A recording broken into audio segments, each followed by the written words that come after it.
Beliau menjadi tetangga terdekat kita yang alhamdulillah saat ini. Beliau di Sumarekon ya saya. Alhamdulillah, masya Allah. Mudah-mudahan lebih sering ke Al-Muhajirin nanti. Insya Allah. Dan beliau juga aktif juga salah satu di Yayasan Rabbani ya kalau saya tidak salah. Masya Allah, alhamdulillah.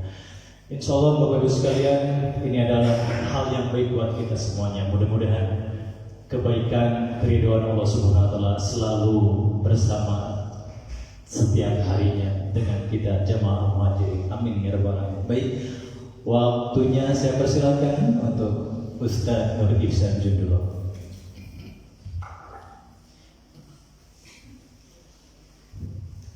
A'udzu billahi minasyaitonir rajim. Bismillahirrahmanirrahim. Assalamualaikum warahmatullahi wabarakatuh. Waalaikumsalam warahmatullahi wabarakatuh. Alhamdulillah. Alhamdulillahilladzi bi ni'matihi tatimmus shalihat. Walhamdulillahilladzi bi fadlihi tatahaqqaqul ghayat. Walhamdulillahilladzi bi ta'atihi tanzilul barakat. Asyhadu an la ilaha illallah wahdahu la syarika lah wa asyhadu anna Muhammadan abduhu wa rasuluh. Allahumma salli ala sayyidina Muhammadin wa ala alihi wa ashabihi ajma'in. Allahumma la sahla illa ma ja'altahu sahla wa anta taj'alul hazna idza syi'ta sahla. Allahumma la ilma lana illa ma 'allamtana innaka antal alimul hakim. Allahumma 'allimna ma yanfa'una wanfa'na bima 'allamtana wa zidna ilman wa 'amalan ya rabbal alamin. Amma ba'du. Para calon ahli surga, Bapak dan Ibu jamaah, adik-adik yang mudah-mudahan Allah menerangi akhirat kita semua. Ada kabar gembira dari Rasulullah Sallallahu Alaihi Wasallam. Kata Nabi, Bashiril masya'ina fil dhulami ilal masajidi bin nurid tam yawmal qiyamah. Berikan kabar gembira kepada mereka yang berjalan ke rumah Allah di tengah kegelapan. Mereka mendapatkan cahaya yang sempurna di hari kiamat kelak. Setiap langkah kita mudah-mudahan menambah cahaya di akhirat kita. Kaki kanan semoga menghapus dosa, kaki kiri mengangkat derajat di sisi Allah Subhanahu wa ta'ala. Ustaz, saya mah tidak melangkah, saya mau naik motor. Mau naik motor, mudah-mudahan tiap kecelak pertalite, kalau pakai pertalite, tiap tetes pertamaxnya yang terpakai untuk berangkat ke rumah Allah, mudah-mudahan jadi pahala di sisi Allah. Ustaz, saya mah di rumah tidak mengikuti di masjid. Oh, yang pakai Zoom, Instagram, Twitter, TikTok, Facebook. Mudah-mudahan setiap kilobyte yang digunakan terpakai untuk mengikuti kajian menjadi nilai pahala juga di sisi Allah Subhanahu wa ta'ala. Bapak Ibu jamaah yang dirahmati Allah Subhanahu wa ta'ala, kita bersyukur untuk semua nikmat yang tidak pernah bisa kita hitung satu persatu. Wa in ta'uddu nikmatallahi la tuhsuha. Semoga syukurnya juga tidak terhitung gitu. Karena yang dikhawatirkan kalau nikmatnya melimpah tapi syukurnya biasa saja, khawatir nikmatnya berubah menjadi istidraj. Karena istidraj adalah kelimpahan nikmat yang tidak ditunaikan syukurnya. Alhamdulillah, mudah-mudahan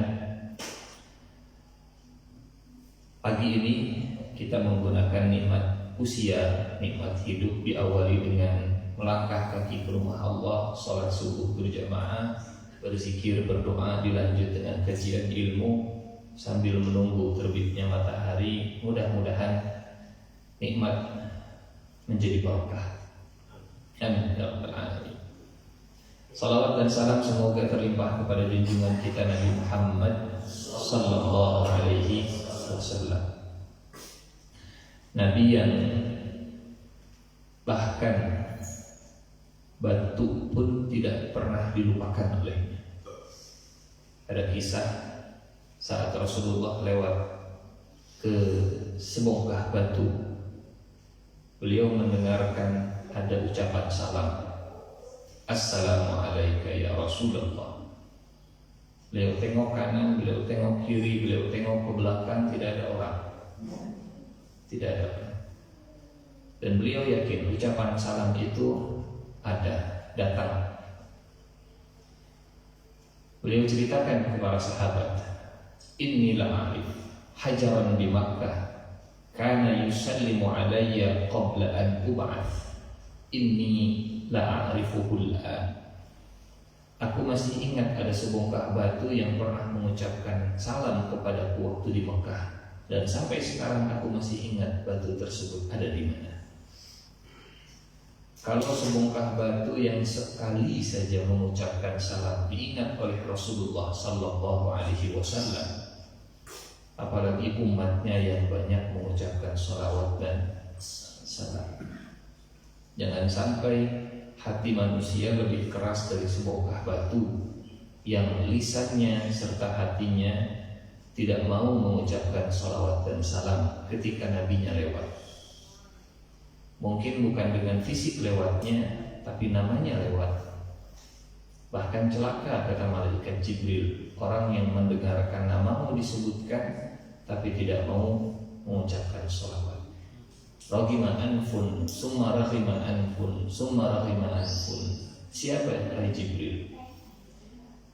Rasulullah saat itu sedang naik ke atas mimbar. Kemudian para sahabat mendengar amin, amin, amin.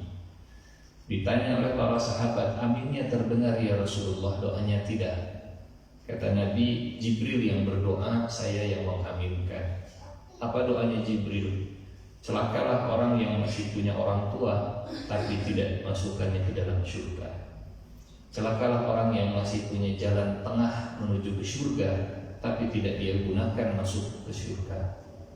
Celakalah orang yang mendapat usianya masuk di bulan Ramadan tapi dosanya tidak diampuni. Dan celakalah orang yang mendengar namaku disebutkan tapi dia tidak mau bersalawat. Yang mendoakannya Jibril, yang mengaminkannya Rasulullah sallallahu alaihi wasallam.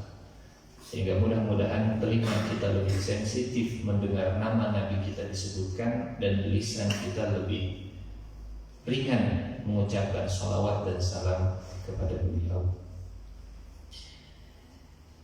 Tapi nama Nabi ya, karena mungkin di antara kita ada juga yang namanya sama. Bapak namanya saha Muhammad Arif Faruqi sallallahu alaihi wasallam. Walaupun sama namanya, bukan itu yang dimaksud. Nama Nabi ketika disebutkan maka bersalawat. Bapak Ibu jamaah dirahmati Allah Subhanahu wa taala, senang sekali bisa bersilaturahim di masjid yang alhamdulillah begitu indah luar biasa. Berkali-kali saya ke masjid ini, tapi dulu masih belum ada pinggir-pinggirnya, masih belum. Waktu renovasi jadi saya kesini. Agak sering karena rutin di terapi, di totok punggung. Alhamdulillah. Tapi kalau kajian subuh rasanya baru sekarang. Kita alhamdulillah. Mudah-mudahan semakin makmur masjidnya, bisa menjadi pusat kegiatan Islam insyaallah. Kalau semalam pendoponya, nah nanti mau masjidnya begitu ya, bisa lebih ramai dari pendoponya insya Allah. Bapak Ibu jemaah yang dirahmati Allah Subhanahu wa taala, tema yang disampaikan oleh Ustaz Yudi kepada saya katanya tentang apa di flyer hilaf di judulnya keluarga Rasulullah begitu ya, keluarga Rasulullah dalam perjalanan dakwahnya. Saya lupa redaksinya seperti apa, intinya itulah yang saya tangkap. Jemaah yang dirahmati Allah Subhanahu wa taala, pertama saya ingin atau kita mengenal perjalanan rumah tangga Rasulullah Sallallahu Alaihi Wasallam. Kalau kita bagi usia Nabi sesuai dengan perjalanan rumah tangganya, kita bisa membagi jadi 5 bagian besar, 0 sampai 25, kemudian 25 sampai 50, kemudian 50 sampai 52, kemudian 52 sampai 60, dan yang terakhir 60 sampai 63. Boleh diulangi? 0 sampai 25, 25 sampai 50, 50 sampai 52, 52 sampai 60, dan 60 sampai 63. Ini kalau hitungan berdasarkan kalender Komariah, usia Nabi 63 tahun. Kalau berdasarkan kalender Syamsiyah, usia Nabi 61 tahun. Ada selisih setiap tahun, selisihnya minimal 10 hari. 365, 355. Berarti kalau 3 tahun selisihnya 1 bulan. 1 bulan. Kalau silahkan kalikan lah ya. Intinya kalau di dalam Al-Quran, konversi tepat terbaik antara tahun Komariah dengan tahun Syamsiyah, setiap 300 tahun kalender Syamsiyah setara dengan sama dengan 309 tahun kalender Komariah. Karena di dalam Al-Quran Allah membuat konversi ini, di mana di surat Al-Kahfi saat menceritakan tidurnya para pemuda Kahfi dengan kalimat yang unik redaksinya. Walabithu fi kahfihim thalathami'atin sinina wazdadu tis'a. Dan mereka tinggal di dalam gua selama 300 tahun ditambah 9 tahun. Kalau dalam bahasa Arab mau menyebut angka 309, tidak ada kata wazdadunya, cukup 309 tahun. Thalathami'ah wa tis'ah. Tapi ada tambahan ditambah 9 tahun. Kalau hitungannya Syamsiyah, tidurnya 300 tahun. Kalau hitungannya Qamariyah, tidurnya 309 tahun. Artinya dalam setiap 100 tahun Masehi atau Syamsiyah ada selisih 3 tahun Qamariyah. Hanya 61 tahun usia Nabi kalau dihitung dengan kalender Syamsiyah. Pantaslah kalau kata Nabi, a'maru ummati ma baina sittin wa sab'in. Umur umatku antara 60 sampai 70. Wa qalilun ma yajuzu dzalik, dan amat sedikit yang bisa melewati lebih dari itu semuanya. Karena biasanya umur umat tidak jauh berbeda dengan umur nabinya sendiri. Tapi alhamdulillah, walaupun umurnya hanya 60 tahun, masuk di surganya selama-lamanya. Berbeda dengan umatnya Nabi Nuh, umurnya panjang. Artinya mana yang lebih beruntung, yang mengumpulkan modal masuk surganya hanya dengan waktu 60 tahun, belum dipotong akil balik. Sebutlah dengan akil balik jadi cuma 50. Bapak Ibu hoyong panjang umur, hoyong pondok umur.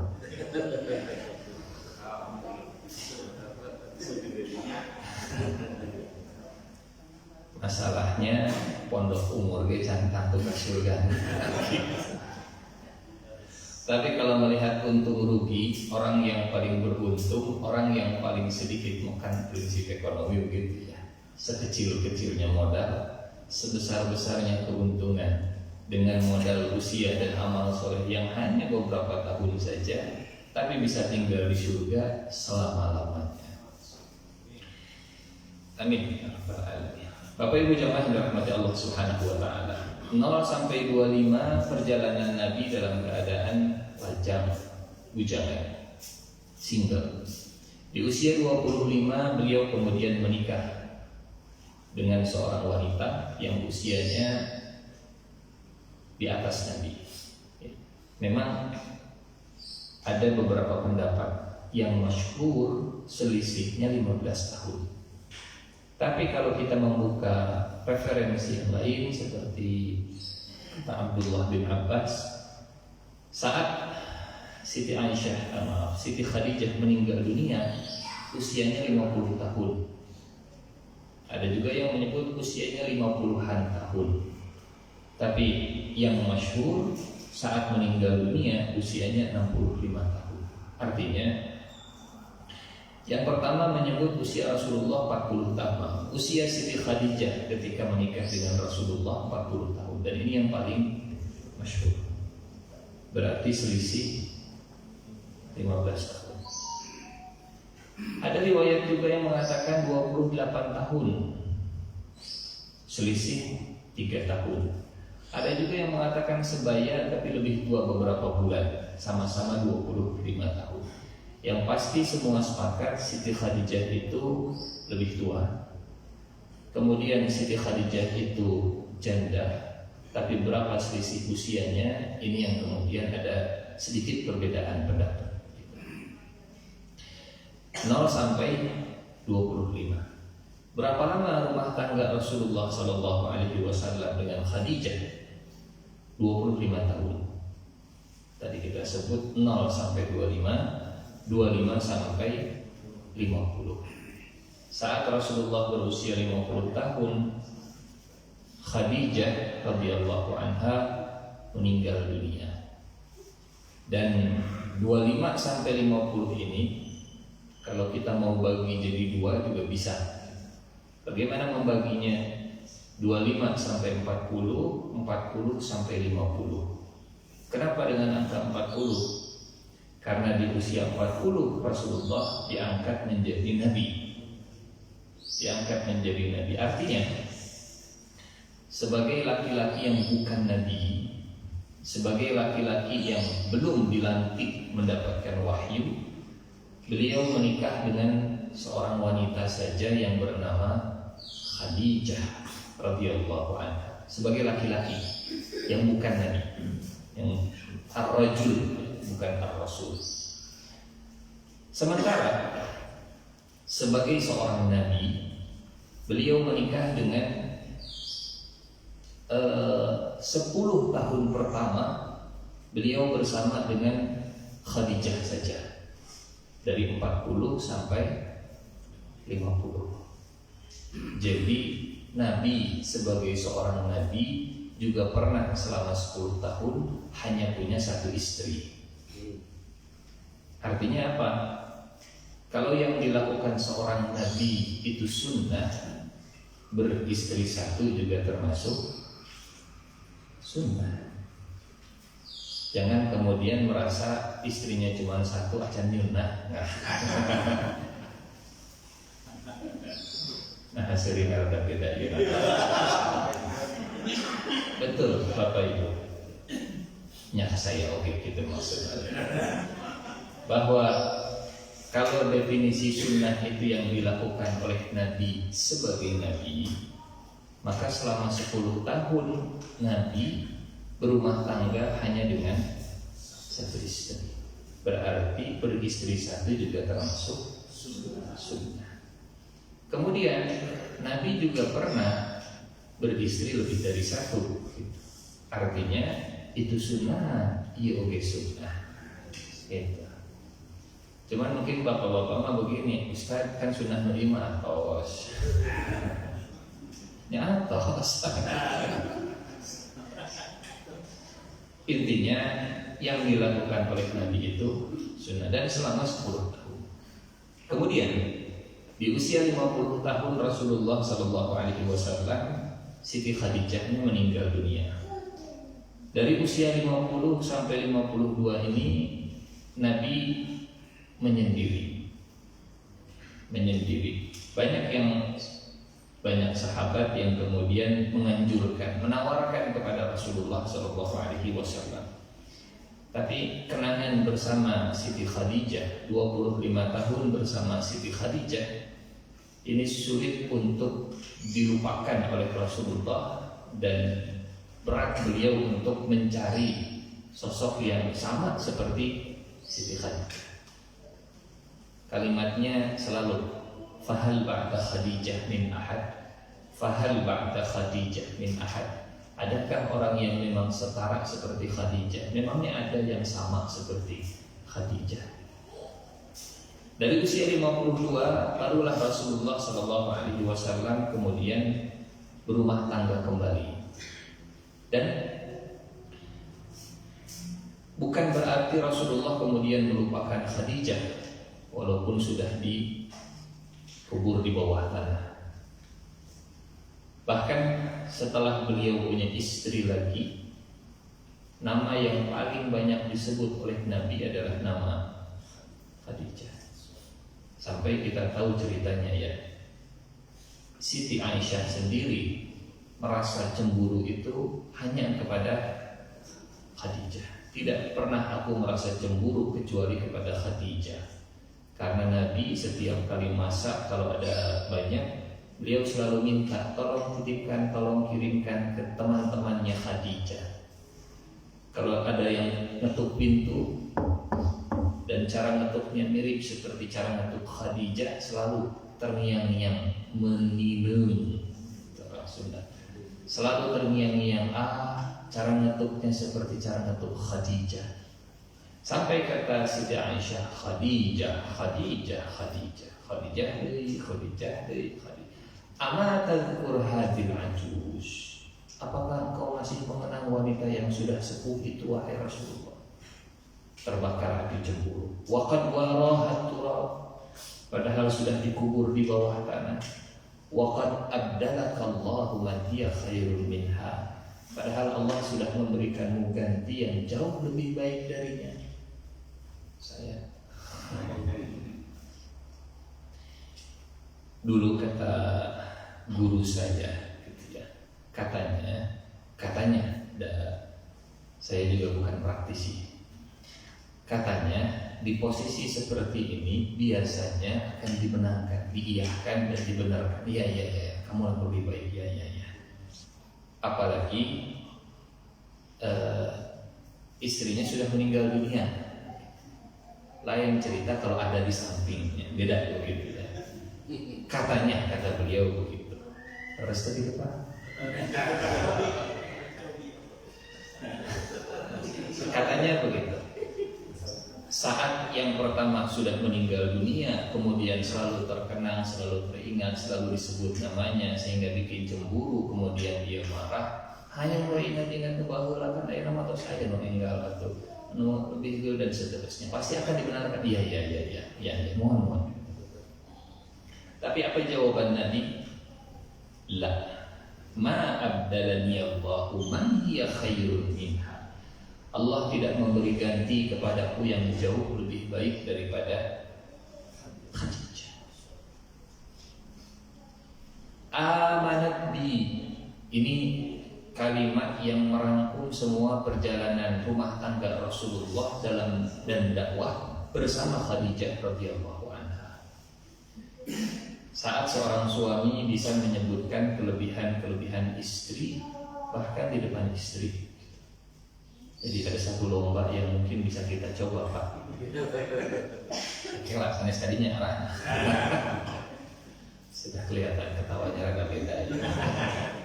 Lomba begini, bapak dan ibu masing-masing pegang kertas. Kemudian bapak bilang ke ibu bilang ke bapak, tolong tuliskan kelebihan pasangan masing-masing. Ibu menuliskan kelebihan suami, suami menulis kelebihan istri. Saat Rasulullah membela Siti Khadijah di depan Siti Aisyah, Rasulullah menyebutkan kelebihan-kelebihan Siti Khadijah. Termasuk sunnah begitu ya, mendata kelebihan-kelebihan pasangan. Bapak tulis kelebihan pasangan, ibu tulis kelebihan pasangan. Satu, kelebihannya berat badan. Kelebihan bukan itu. Tulis kekurangannya juga untuk koreksi. Apa kekurangannya? Tidak punya kelebihan. Bahaya kalau begitu. Kata Rasulullah Shallallahu Alaihi Wasallam, la wallahi ma abdalani Allahu man hiya khairun minha. Tidak, Allah tidak memberi ganti yang jauh lebih baik dari Khadijah. Kenapa?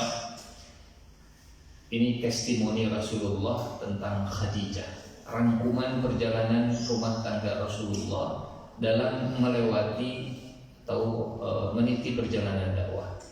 Amanat bi id kafaronin nas, id kafaron nas, wasaddaqatni wa amanat bi id kafaron nas, wasaddaqatni id kadzdzabani nas, wa wasatni bimaliha id haramani nas, warzaqanillahu minhal walad wa lam urzaq min baqin nisa.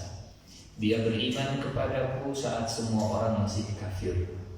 Dialah orang pertama yang menyatakan keimanannya.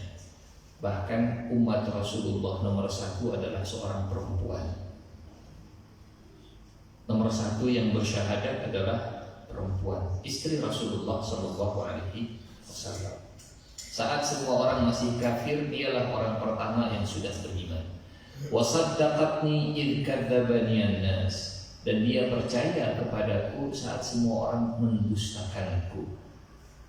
Wa wasatni bimaliha id haramani an-nas. Dan dia sisihkan hartanya untuk dakwahku di saat semua orang masih menahan hartanya.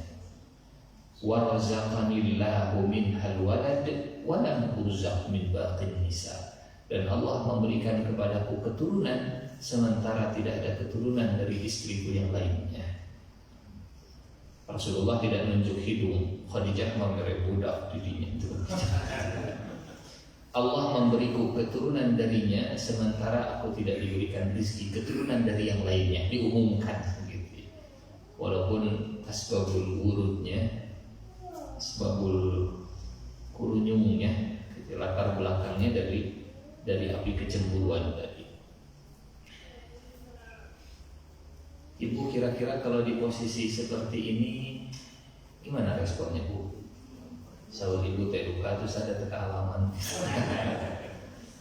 Kata Siti Aisyah begini, istaghfirli ya Rasulullah, tolong mintakan ampun untukku wahai Rasulullah. Siti Aisyah sadar Rasulullah terpancing, namanya Rasulullah naik begitu ya, membela Siti Khadijah. Kata Rasulullah, la hatta tastaghfiri li Khadijah. Enggak, sampai engkau istighfar minta ampun untuk Khadijah, aku akan istighfar minta ampun untuk engkau wahai Aisyah. Siti Aisyah radhiyallahu anha kemudian mendoakan Siti Khadijah. Bayangkan, Siti Aisyah mendoakan Siti Khadijah. Jadi caranya gitu Pak. Cara mengakurkan begitu. Ari ustadnya ilmu ya mah ya. Ari ilmu masa awe nu ngamalkeun. La hatta tastaghfiri li Khadijah. Enggak, sampai engkau mendoakan Khadijah, aku akan mendoakan kebaikan untukmu. Jadi artinya tanda kerukunan, tanda keakraban, tanda luluhnya hati. Kalau lidah ringan mendoakan kebaikan kepada sesama, dan kalau lidah berat mendoakan kebaikan kepada sesama, kemungkinan ada sesuatu yang mengganjal dalam hatinya. Berat begitu untuk mendoakan, ya Allah, mudah-mudahan tetangga saya lancar rezekinya, mudah-mudahan lancarkan. Kalau berat itu diucapkan oleh lisan, jangan-jangan ada sesuatu dalam hati kita yang mengganjal kepada tetangga. ciri cinta adalah doa. Tanda cinta adalah doa, dan doanya doa yang baik-baik tentunya. Bahkan Bapak Ibu, se-Abu Jahal, Abu Jahalnya Abu Jahal, pengulang kalimat, pokoknya mah gitulah, paham lah ya. Se-Abu Jahalnya Abu Jahal pernah didoakan oleh Nabi. Doanya bagaimana? Allahumma a'izzal Islama bi ahadil umarain, Umar bin Khattab atau Amr bin Hisham. Ya Allah, kuatkan Islam dengan salah satu dari Umar bin Khattab atau Amr bin Hisham alias Abu Jahal. Bahkan Abu Jahal pun pernah didoakan supaya dapat hidayah, supaya bisa jadi penopang dakwahnya Rasulullah. Didoakan, tapi memang doanya begitu. Ya Allah, silahkan dan tolong kuatkan Islam dengan salah satu. Kalau nggak Umar, Amr. Kalau nggak Umar, Abu Jahal. Ternyata Allah lebih memilih Umar bin Khattab. Nah, sampai mana tadi kita? 50-52 ya. 50 sampai 52 Rasulullah menyendiri, kemudian di usia 52 barulah beliau kembali berumah tangga lagi dengan beberapa orang istri. Siapa saja? Bapak Ibu, punten, kalau saya tanya satu-satu nama ibunya masing-masing, kira-kira bisa dijawab atau tidak? Pasti bisa ya. Asa keterlaluan kalau ditanya nama ibunya siapa, duha hatinya hilang. Antara punten memang tidak pernah tahu nama ibunya, atau yang tidak kita harapkan begitu ya, sudah melupakan bahkan nama ibunya. Istrinya Rasulullah SAW adalah ibu kita semua, Ummul Mukminin, Ummahatul Mukminin. Bukan sembarangan yang menyebut ibu orang beriman, bahkan Allah yang memberikan julukan. Kita bisa lihat dalam surat Al-Ahzab surat ke-33 ayat ke-6. Julukan itu Allah sematkan untuk istrinya Rasulullah sallallahu alaihi wasallam. A'udzu billahi minasyaitonir rajim. An-nabiyyu aula bil mu'minina min anfusihim wa azwajuhu ummahatuhum. Wa azwajuhu, dan istri-istrinya Nabi, ummahatuhum adalah ibu-ibu bagi orang yang beriman. Memang bukan ibu biologis kita, tapi ibu ideologis kita semua. Mengaku orang yang beriman, maka ibu kita adalah istrinya Rasulullah sallallahu alaihi wasallam.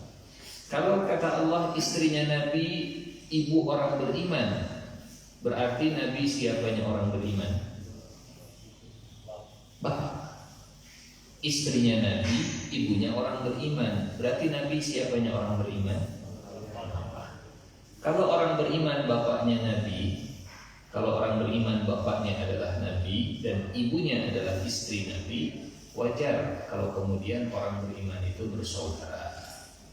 Innamal mu'minuna ikhwah. Kenapa bersaudara? Bapak kita sama Rasulullah, ibu kita sama istrinya Rasulullah sallallahu alaihi wasallam. Sebagai orang yang beriman, sekarang saya mau tanya, kalau ibu ideologis ditanya pasti bisa jawab. Kalau ibu ideologis, kata Allah, istrinya Nabi, ibu orang beriman. Pak, siapa ibu kita?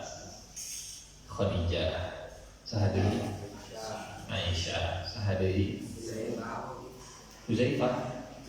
Oh Zainab. Zainab. Siapa lagi? Maria Al-Qibtiyah. Walaupun Maria ini ada tarik ulurnya. Ada yang menyebutnya sebagai istri, ada yang menyebutnya sebagai indung nama budak. bukan budak, indungna barudak. Kalau dalam istilah fikihnya ummu walad. Ummu walad. Apa bedanya ummu walad dengan budak dan dengan istri? Jadi ada budak, ada indungna barudak, ada istri. Kalau budak ya setengah manusia dalam tanda petik, bisa diperjualbelikan. Kalau ummu walad, ibunya anak-anak, indungna barudak. Ini budak yang digauli majikan kemudian melahirkan anak, maka statusnya tengah-tengah. Disebut istri tidak, dan belum merdeka. Disebut budak juga tidak, dan melahirkan keturunan buat majikannya, maka statusnya merdeka gantung gitu. Merdeka gantung tuh begini, kalau majikannya meninggal dunia, maka dia merdeka otomatis. Jadi kemerdekaannya tergantung nyawa majikannya. Selama majikannya masih hidup dan belum dimerdekakan, maka statusnya jadi indung barudak. Nah, Maria Al-Qibtiyah itu ada yang mengatakan ini, dan setelah meninggalnya Rasulullah otomatis naik gitu. Jadi wanita yang merdeka. Khadijah, Aisyah, Zainab, Maryam. Ada lagi? Ummu Kulsum itu putrinya Rasulullah. Ummu Salamah istrinya Rasulullah. 5. Ada lagi? Yang bisa menjawab boleh pulang. Boleh, tapi bukan sekarang, tidak benar. Saya nggak bilang pulangnya sekarang. Siapa tadi? Hafsah. Masya Allah. Baru 6. Ya? Hindun, betul. Tapi Hindun ada banyak, bukan Hindun istrinya Abu Sufyan ya. Hindun itu nama lainnya Ummu Salamah. Nama aslinya Ummu Salamah itu Hindun binti Abi Umayyah. Lanjut. Nah, kita urutkan satu persatu. Nanti yang bisa menyebutkan semuanya baru boleh pulang ya. Khadijah binti Khuwailid radhiyallahu anha. Saudah binti Zam'ah radhiyallahu anha. Aisyah binti Abu Bakar radhiyallahu anhuma. Hafsah binti Umar bin Khattab radhiyallahu anhuma. Kemudian sebelum Zainab binti Jahash ada Zainab binti Khuzaimah.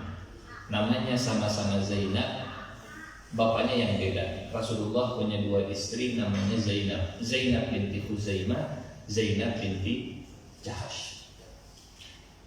Khadijah, Saudah, Aisyah, Hafsah, Zainab binti Khuzaimah, Ummu Salamah, Zainab binti Jahash, Juwairiyah binti Al-Harith, Safiyah binti Huyai bin Akhtab, Ummu Habibah, anaknya Abu Sufyan.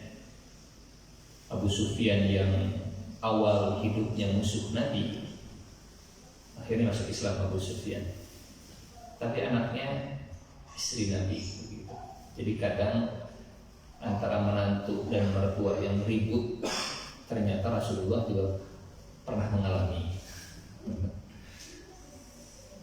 Di antara istrinya Nabi ada Ummu Habibah, anaknya Abu Sufyan. Dalam medan perang Abu Sufyan musuh Nabi gitu. Tapi anaknya Abu Sufyan jadi istri Nabi. Tapi untuk bohongannya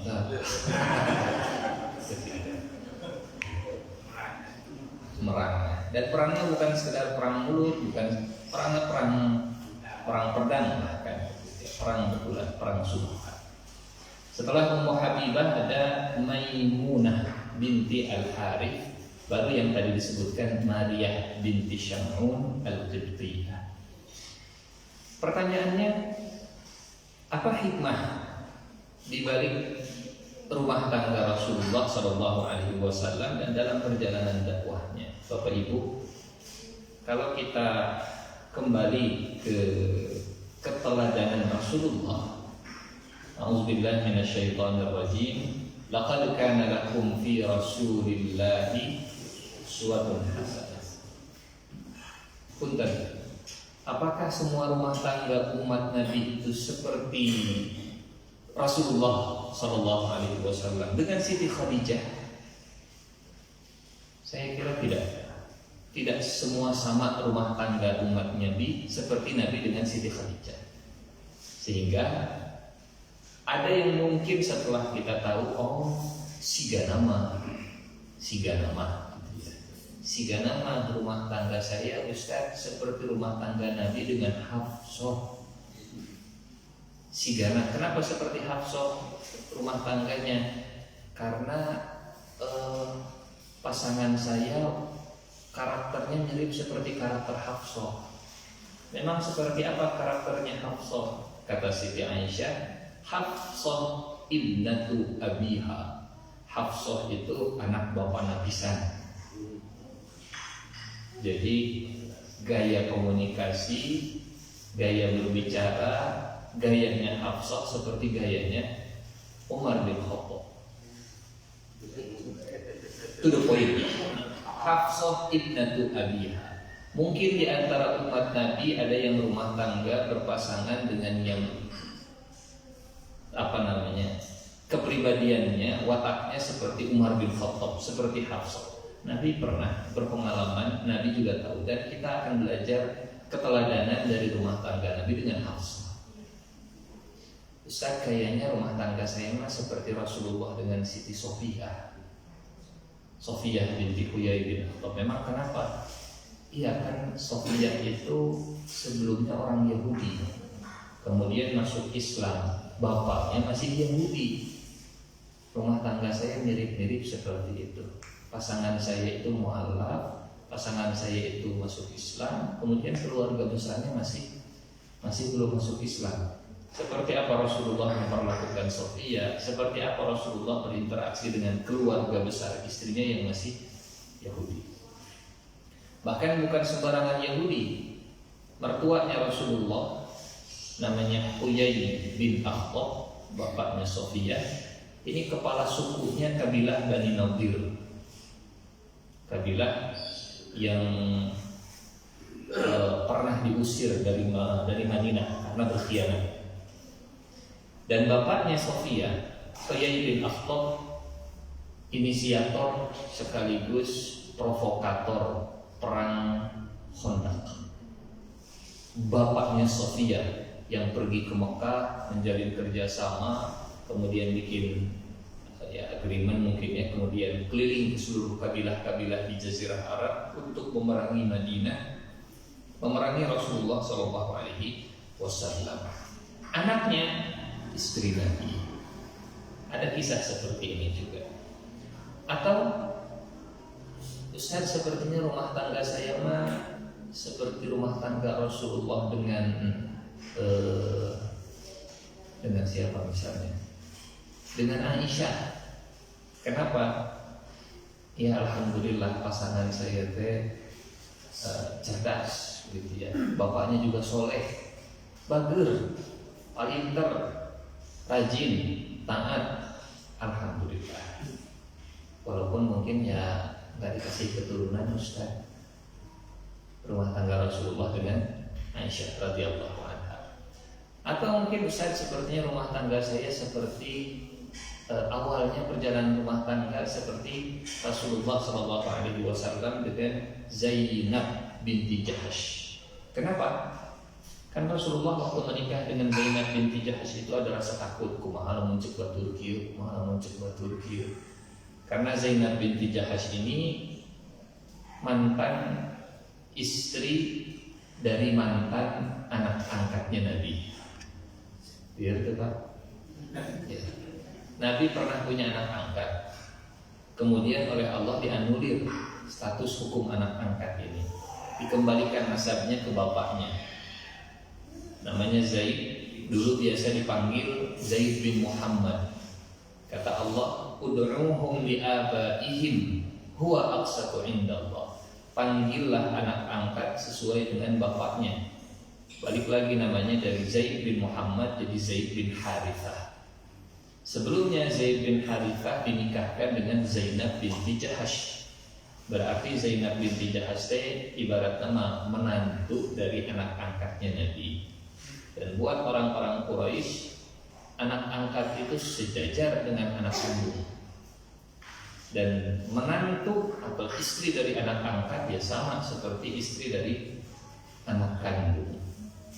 Kemudian setelah diceraikan oleh Zaid bin Harithah, Allah perintahkan untuk menikahi Zainab binti Jahsh. Di situ Rasulullah takut, kumahnya cek batur temanya itu hajeng minantu nikah. Nanya aku kayak naon berarti selama ini dan seterusnya. Ada ketakutan. Boleh jadi ada rumah tangga yang sebelumnya khawatir dengan omongan-omongan orang.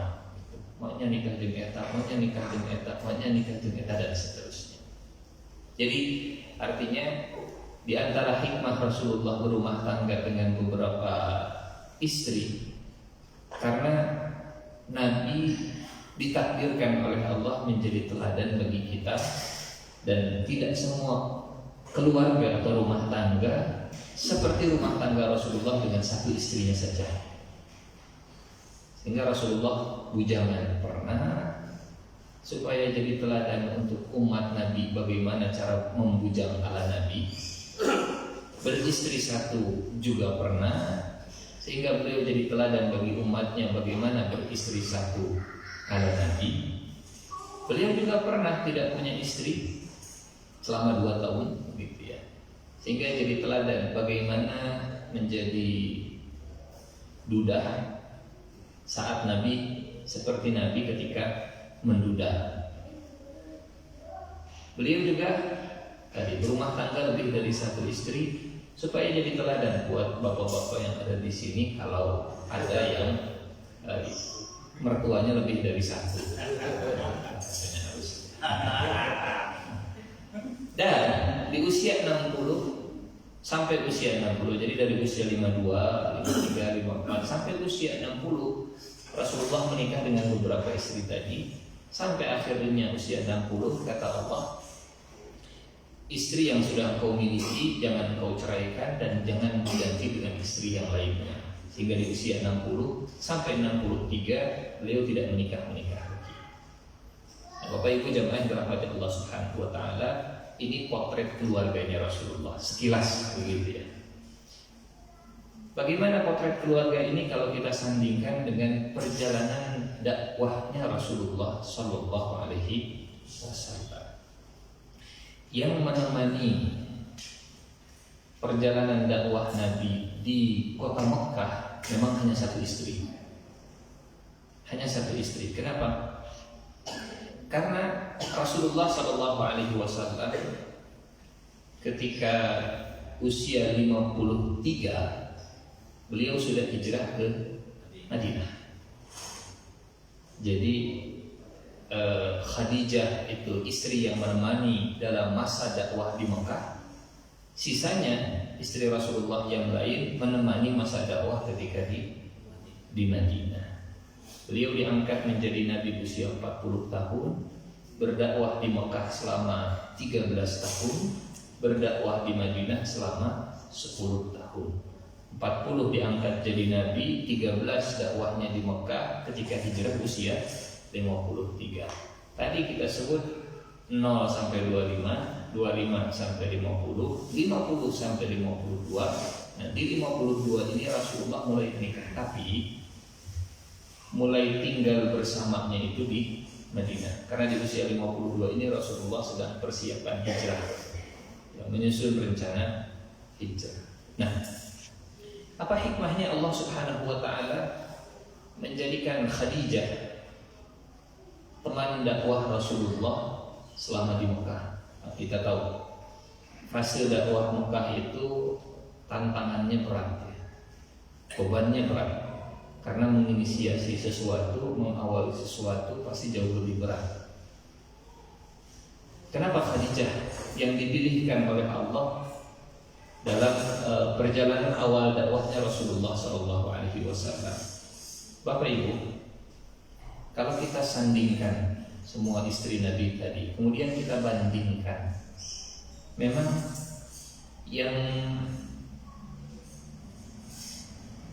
berpengalaman dalam rumah tangga, yang berlimpah dari sisi harta, yang punya posisi di tengah kabilah Quraisy, yang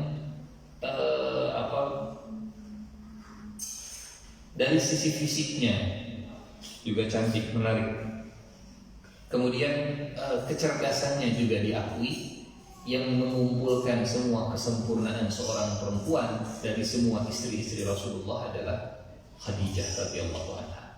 Kata Nabi, wanita itu kan dinikahi karena 4 hal. 4-4-nya itu ada di Khadijah.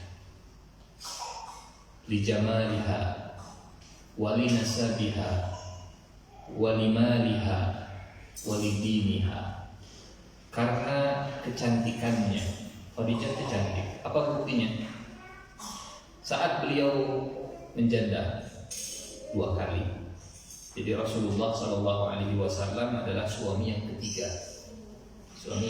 Suami pertama Abu Halah At-Tamimi, suami yang kedua Atiq Al-Makhzumi. Ditinggalkan oleh Atiq Al-Makhzumi dan Abu Halah sebelum menikah dengan Rasulullah SAW. Banyak yang melamar Khadijah, banyak yang mau ke Siti Khadijah, dan banyak juga yang ditolak sini, ditolak. 5 lihat, ini jelas ya, hartanya, kekayaannya. Siti Khadijah owner perusahaan besar, pemilik perusahaan besar, bahkan tempat kerja Rasulullah SAW, partner bisnisnya Rasulullah SAW. Linasabiha, nasabnya, Bapak Ibu, nasab terdekat istri Nabi dari bapak dan dari ibunya itu Khadijah radhiyallahu anha. Jadi kalau Khadijah, bapaknya namanya Khuwailid, Khadijah binti Khuwailid bin Asad bin Abdul Uzza bin Qusay. Muhammad sallallahu alaihi wasallam bin Abdullah bin Abdul Muttalib bin Hashim bin Abdi Manaf bin Qusay. Ketemu Rasulullah nasabnya itu di jalur Qusay, di bapak namanya, di kakek namanya Qusay. Sekarang kalau kita sandingkan, kita bandingkan, Bapak Ibu, tangan kanan saya ini nasabnya Nabi, tangan kiri saya ini nasabnya Khadijah. Atasnya sama-sama Qusay. Qusay punya anak, atau kita dari bawah saja ya, biar mudah. Muhammad bin Abdullah bin Abdul Muttalib bin Hashim bin Abdi Manaf bin Qusay. Ada berapa? 6. Khadijah binti Khuwailid bin Asad bin Abdul Uzza bin Qusay. Ada berapa? 5. Ini ada 6, ini ada 5. Artinya Khadijah itu selevel nasabnya dengan bapak Rasulullah Sallallahu Alaihi Wasallam. Khadijah itu secara nasab satu angkatan dengan bapaknya Rasulullah. Di sini kita bisa memahami selisih usia antara Nabi dengan Khadijah seperti anak dengan orang tua, 25 dan 40 tahun. Dari sisi nasab paling dekat dengan Nabi, artinya sama-sama kabilah Quraisy. Dari sisi harta begitu melimpah.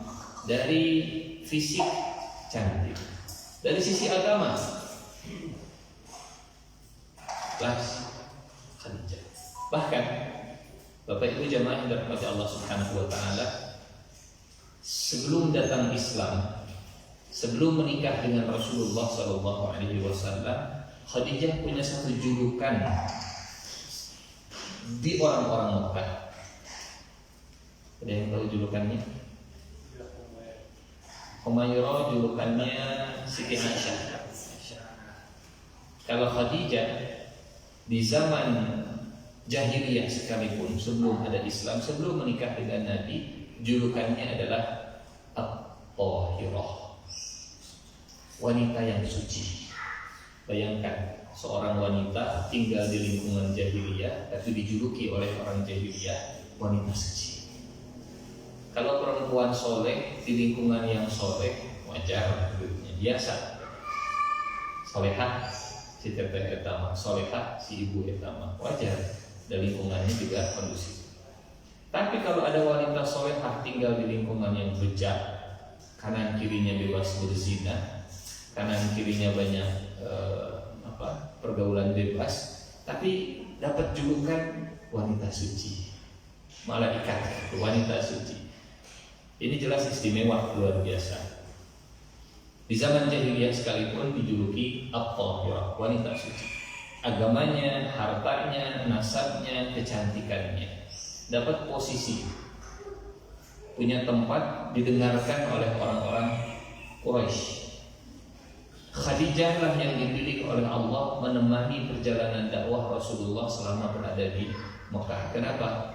Karena Allah tahu perjalanan dakwah Nabi bukan perjalanan yang mudah.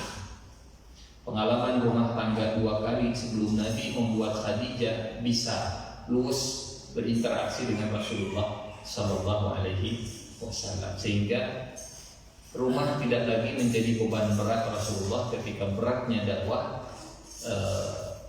tantangan dakwah begitu berat di luar sana. Jadi di luar berat, pulang ke rumah jadi ringan. Jangan sampai sudah di luar berat, di rumah lebih. Nggak ada dongeng, ada cerita. Bukan di sini, di luar sana. Ada suami nyimpen foto istri di dompet. Kenapa Pak? Kalau saya punya masalah berat, saya selalu buka dompet melihat foto pasangan. Kenapa? Saya punya masalah yang jauh lebih berat. Jadi ibu harus bertanya kalau bapak nyimpan foto ibu di dompetnya, ini untuk apa maksudnya? Ada yang memang untuk selalu mengingat begitu ya. Ada dompet, ada uang. Jadi setiap ingat uang, ya oh ya. Semangat untuk mengisi dompet karena di dompetnya ada foto keluarga. Bapak Ibu jamaah yang dirahmati Allah Subhanahu wa taala. Sehingga kalau kita sampai zuhur sampai asar. Dan konsumsinya karena cukup sampai zuhur ya. Bapak Ibu jamaah yang dirahmati Allah Subhanahu wa taala. Sehingga perjalanan dakwah Rasulullah sallallahu alaihi wasallam di Mekah didampingi oleh Khadijah membuat Nabi ringan langkahnya. Diringankan langkahnya oleh Allah Subhanahu wa taala. Donatur tetaplah kalau bahasa kita. Donatur tetap dakwahnya Nabi adalah Khadijah radhiyallahu anha. Kehilangan Khadijah bagi Rasulullah sallallahu alaihi wasallam itu sangat memberatkan langkah Nabi dalam berdakwah. Sampai-sampai kita tahu, nih sholat yang kita kerjakan itu hiburan dari Allah untuk nabinya setelah Rasulullah kehilangan Khadijah. Asbabun nuzulnya kan begitu. Nabi ditinggalkan Khadijah, kemudian selama 1 tahun itu Rasulullah mengalami kesedihan, amul huzn, baik sedih karena ditinggalkannya, termasuk sedih setelah dampak karena ditinggalkannya. Dihibur oleh Rasulullah, oleh Allah Subhanahu wa taala setelah peristiwa amul huzn ini dengan peristiwa Isra dan Mi'raj. Naik ke langit ketemu Allah, kemudian sholat. Jadi kalau kita lihat latar belakangnya Isra dan Mi'raj, sholat yang kita kerjakan bagi Rasulullah SAW ini menguatkan hati beliau, menambah ikatan, menguatkan hati beliau, mengangkat beliau ke Sidratul Muntaha, Mi'rajnya dengan sholat. Jadi dalam bahasa yang lain begini, kalau kehilangan maka ingatlah Allah terus-terusan. Jadi hubungan dengan Allah sehari 5 kali. Mudah-mudahan ini bisa mengobati kehilangan Khadijah radhiyallahu anha. Kan begitu perjalanannya. rangkaian peristiwanya. Dan Bapak Ibu jamaah dirahmati Allah Subhanahu wa taala, memang ya kalau ada pertanyaan, apakah Siti Khadijah pernah sholat 5 waktu? Jawabannya tidak. Tuh tinggal istri Nabi wa ente sholat 5 waktu. Nah, salah memahaminya kalau begitu. Faktanya benar, tapi menggunakan faktanya salah. Bahaya. Ayatnya benar, tapi menggunakan ayatnya bukan pada tempat yang benar. Kata para ulama, al-haqqu wastikhdamul haqqi syai'an mukhtalifain. Kebenaran dan cara menggunakan kebenaran itu dua hal yang berbeda. Ini benar, faktanya benar, tapi dipakai untuk yang enggak benar, salah juga. Ayatnya benar, tapi dipakai untuk niat jahat, salah juga. Siti Khadijah betul tidak pernah sholat fardu 5 waktu. Kenapa? Apakah berdosa? Oh tentu. Kenapa nggak berdosa? Karena istri Nabi jadi berdosa? Enggak begitu.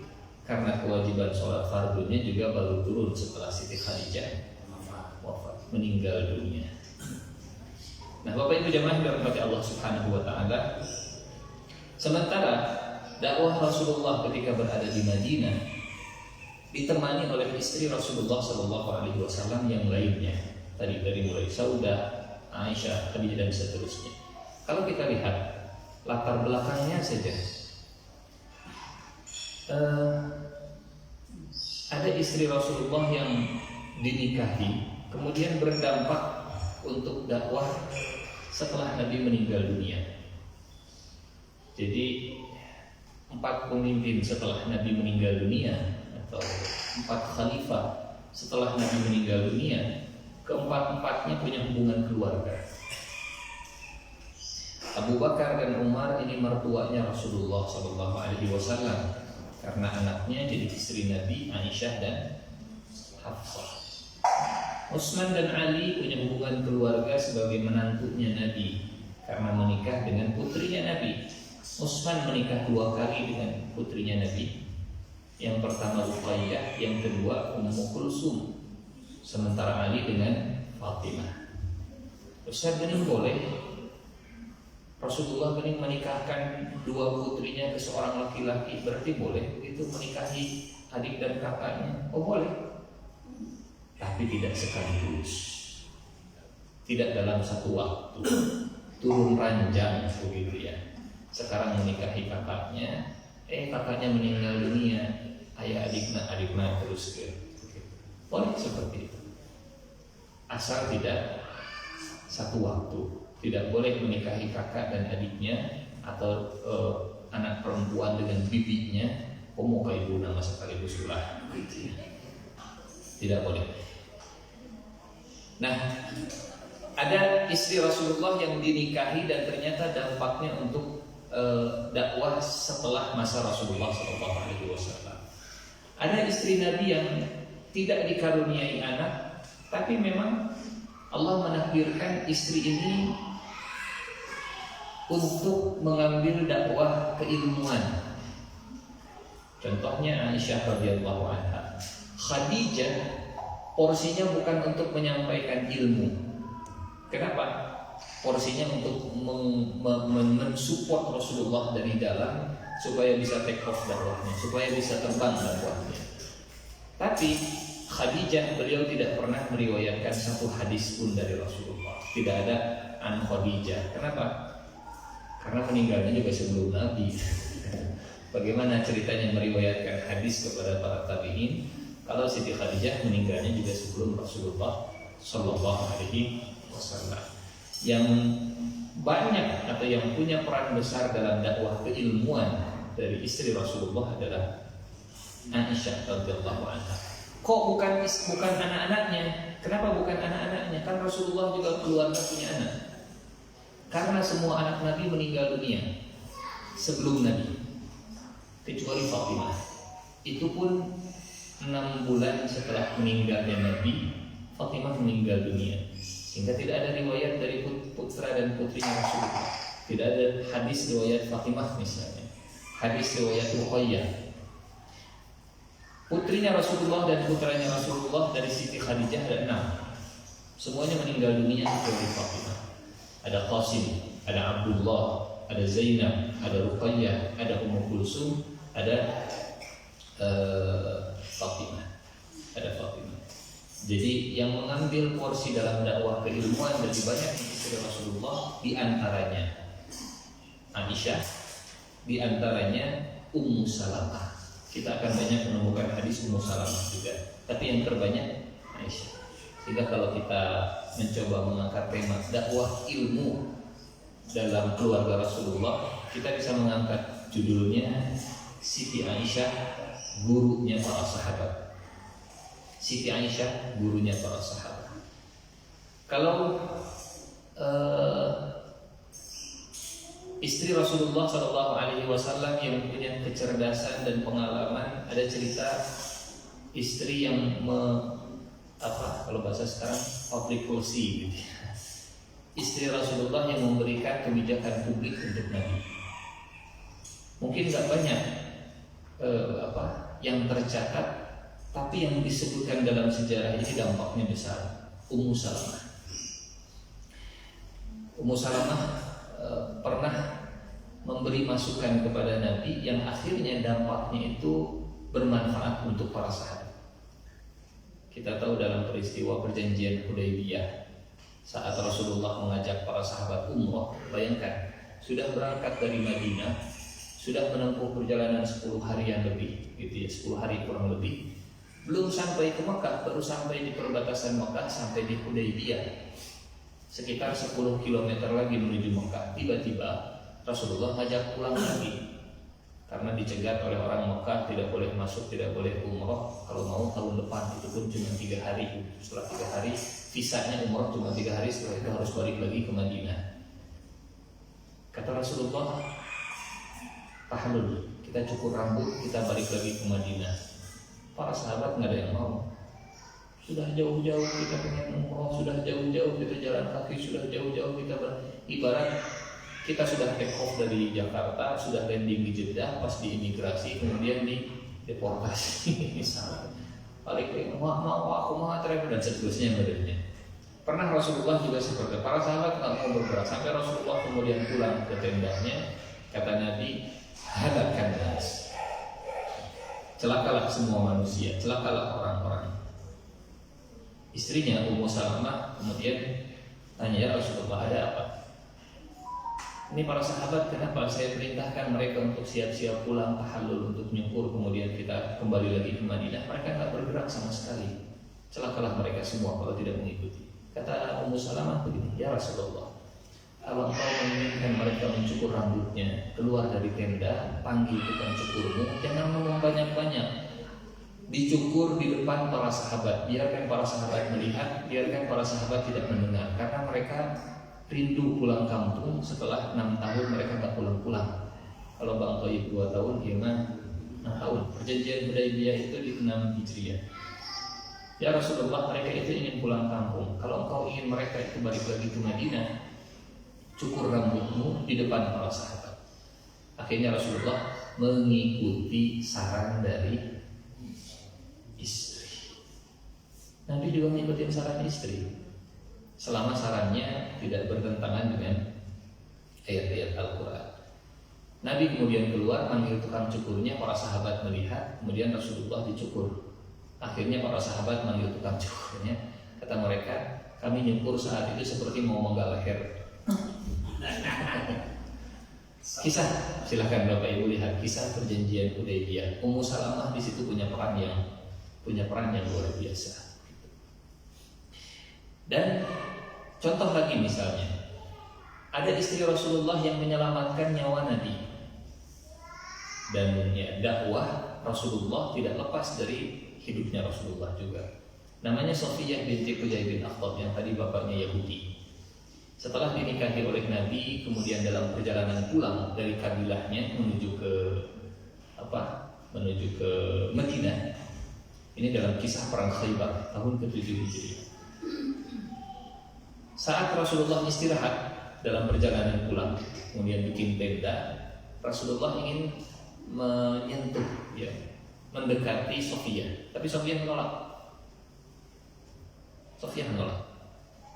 Istri Nabi saat mau digauli menolak. Oke, dibiarkan oleh Nabi. Kemudian jalan lagi, istirahat lagi, didekati lagi, nolak lagi, dibiarkan oleh Nabi. Ibu-ibu langsung, oh, ini aja istri Nabi menolak, kok kita ayah. Nolak. Sampai akhirnya setelah semakin dekat ke Madinah, baru Sofia mau disentuh oleh Rasulullah SAW. Setelah itu ditanya oleh Nabi, kenapa tadi menolak? 2 kali menolak. Kata Sofia begini, ya Rasulullah, lokasi tempat istirahat kita tadi itu masih belum terlalu jauh dari kabilahku, kabilah Bani Nadir. Jadi Bapak Ibu sekalian sholihat, Sofia itu dinikahi oleh Rasulullah setelah perang Khaybar.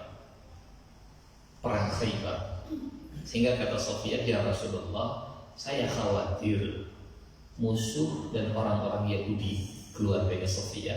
Saya khawatir mereka mengincar kita saat kita sedang tidak waspada dan tidak siaga. Maka saya menolak ajakanmu karena saya khawatir mereka mengejar kita semua sementara kita belum siaga. Jadi 2 kali menolak karena Siti Sofia melihat jaraknya tidak terlalu aman. Jaraknya nggak aman. Baru setelah itu, setelah makin dekat ke Madinah, baru Rasulullah bisa mendekati Sofia. Ini kan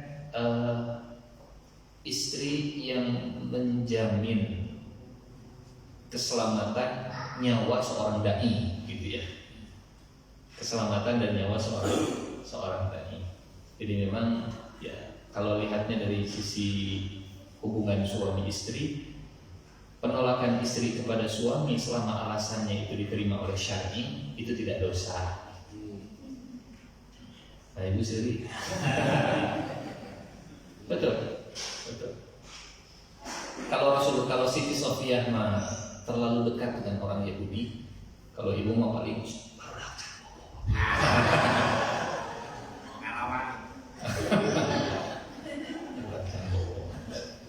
dan seterusnya, gitu ya. Jadi bukan penolakannya tapi alasannya.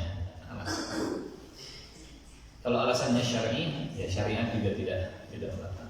Dan seterusnya. Jadi Bapak Ibu jamaah yang dirahmati Allah Subhanahu wa taala, setiap keluarga Rasulullah, setiap istri Rasulullah, setiap rumah tangga Rasulullah, semuanya menyimpan kisah dan hikmah tersendiri. Memang pagi ini kita hanya meng-capture saja, capture, di screenshot saja begitu ya.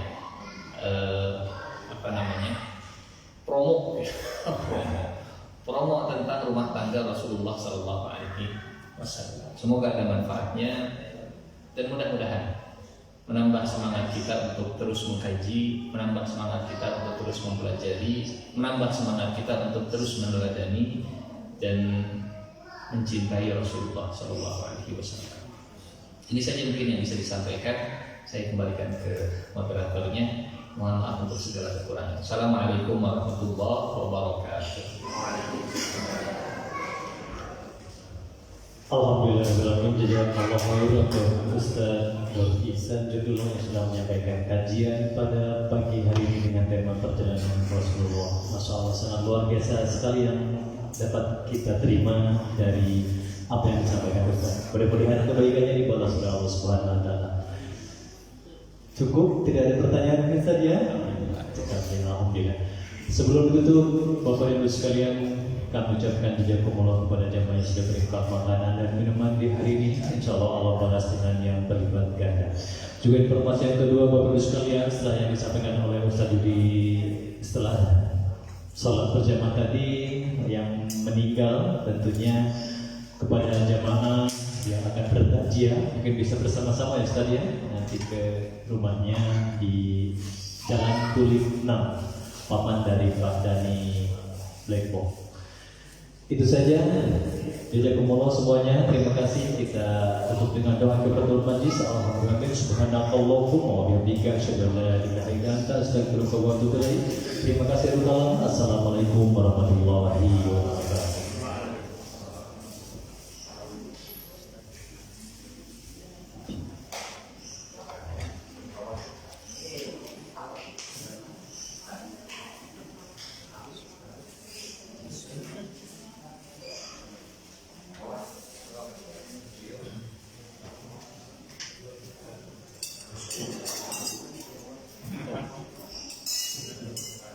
No.